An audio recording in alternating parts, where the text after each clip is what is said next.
අයිබෝවන් සුබ දවසක් වේවා යහපතක් වේවා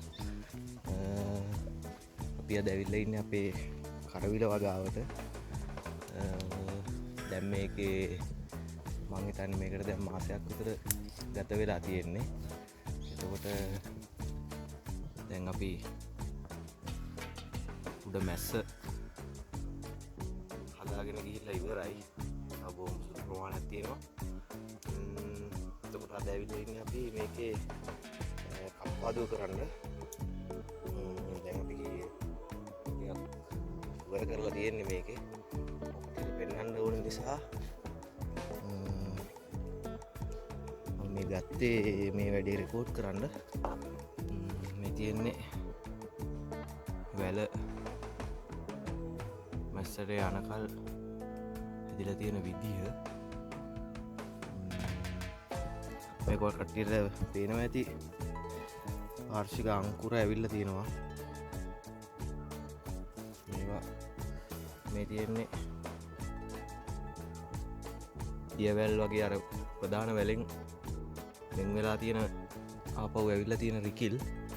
මේවා මැලේ මේ මැස්සට යනකල් මේ හැදෙන පාර්ශ්වික රිකිලි ඔක්කොම ටික කපලා දානවා. ඊට පස්සේ මේ ප්‍රධාන වැල විතරයි අරගෙන යන්නේ මේ මැස්සට. ඒ ක්‍රියාවලිය තමයි මේ සිද්ධ වෙන්නේ.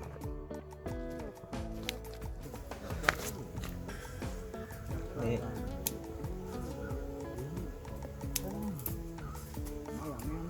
වැල් අනිවාර්යයෙන්ම අයින් කරන්න ඕනේ. මොකද නැත්නම් මේ ප්‍රධාන වැල හැදෙන්නේ නැහැ. ඒක හිතන්න ඕනේ මේක මේ අනිවාර්යයෙන්ම මට පුළුවන් කරපුවාම මේ හොඳ අස්වැන්නකට යන්න පුළුවන්. කරවිල වගාවේ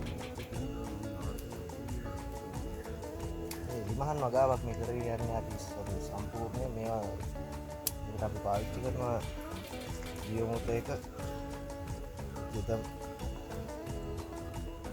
ලයිස් එක භාවිතා කරනවා. ඊට අමතරව රසායනික පොහොර ගන්නේ බොහොම සුළු ප්‍රමාණයක්.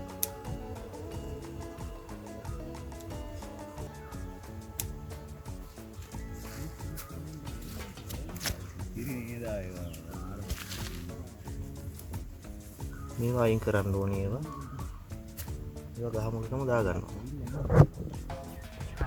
හරි, මේ තමයි අපි ඒක කපා ගන්න විදිහ. බය නැතුව මේ අප්‍රධාන වැලේ තියෙන ඉතුරු ඔක්කොම ටික අනිවාර්යයෙන්ම කපලා දාන්න. ඒක ගැටලුවක් වෙන්නෙම නැහැ. මැස්ස උඩට ගියපුවම ආයෙ කපන්න ඕනේ නැහැ අපිට. එතකොට ඒ කට්ටිය රිකිලි දා ගන්නවා. මේවා බය නැතුව කපා ගන්න මේ. මේ වැල් උස්සලා ගන්න ඕනේ. එතන චුට්ටක් බලන්න.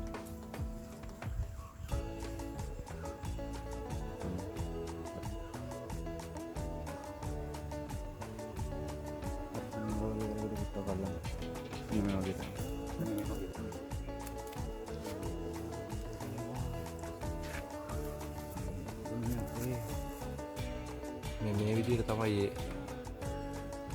වැල් අපි පටලව ගන්න ඕනේ ඉස්සෙල්ලා මේ මැස්සට යනකල්. පස්සේ ඇවිල්ලා තියෙන පාර්ශ්වික ටික මේ විදිහට කපා ගන්නවා. ප්‍රධාන වැල් දෙක විතරක් ඉතුරු කරලා අපි ගස් දෙකක් හදලා තිනවා එකකට. ඒතර ඒ වැල් දෙක උඩට මැස්සට යනකල් ඉතුරු කරලා ඉතුරු ටික බය නැතුව කපා ගන්නවා.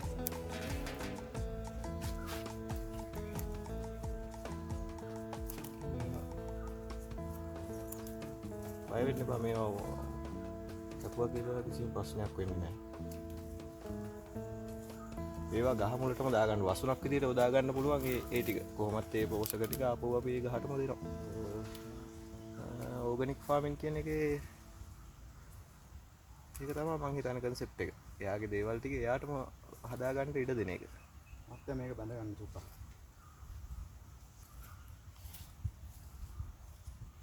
මෙතනින් දාන්න.